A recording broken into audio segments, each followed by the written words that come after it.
حضرت سلیمان علیہ السلام اللہ تعالیٰ کے پیغمبر تھے۔ ایک روز حضرت سلیمان علیہ السلام نے سارے پرندوں کو حکم دیا کہ میرے دربار میں حاضر ہوں اور بتائیں کہ ان میں کیا کمال ہے۔ لہذا تمام پرندے حضرت سلیمان علیہ السلام کے دربار میں حاضر ہوئے۔ مور، کبوتر، کوا اور ہدہد اور اپنا کمال بتانا شروع کر دیا۔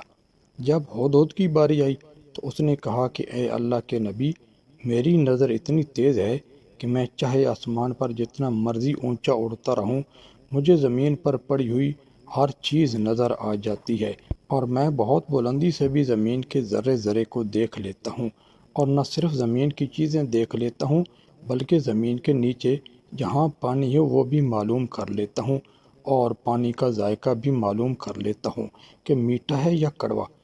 میں بڑے کام کی چیز ہوں، اس لیے آپ مجھے اپنے ساتھ رکھا کریں اور اپنے تخت پر تشریف فرما ہو کر بیٹھ کر ہوا میں سیر کرتے ہوئے جہاں بھی جایا کریں مجھے ساتھ لے جایا کریں۔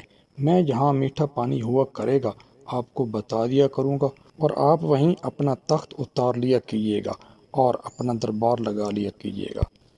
حضرت سلیمان علیہ السلام ہدہد کا یہ کمال سن کر بہت خوش ہوئے اور فرمایا کہ ہم نے تمہیں اپنے ساتھ رہنے کی اجازت دی۔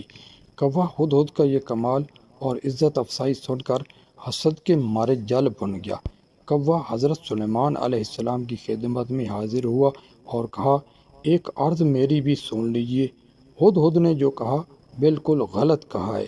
اس نے اپنا جو کمال بیان کیا ہے، اگر اس میں یہ کمال ہوتا تو اتنی دور آسمان پر اڑتے ہوئے ایسے زمین پر پڑا ہوا جال اور اس میں پڑا ہوا دانہ نظر آ جاتا۔ اگر اتنا ہی بڑا کمال ہوتا تو جال نظر آ جاتا اور یہ جال میں نہ پھنستا۔ حضرت سلیمان علیہ السلام نے ہدہد سے کہا، کوے کا اعتراض سنا تم نے؟ تمہارے پاس اس کے اعتراض کا کیا جواب ہے؟ ہدہد نے کہا، اے اللہ کے نبی، میں نے جو کہا بالکل ٹھیک کہا۔ آپ چاہیں تو میرا امتحان لے لیں۔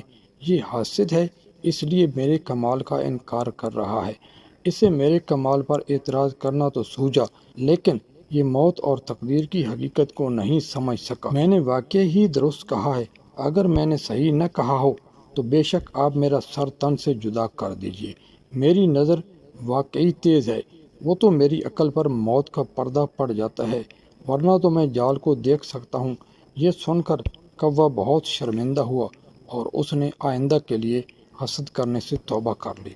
معزز ناظرین، آپ نے یہ واقعہ سنا۔ مثنوی شریف میں مولانا رومی نے یہ حکایت درج کی ہے، اور اس سے وہ یہ سمجھانا چاہتے ہیں کہ موت کے آگے سب کچھ ڈھیر ہو کر رہ جاتا ہے۔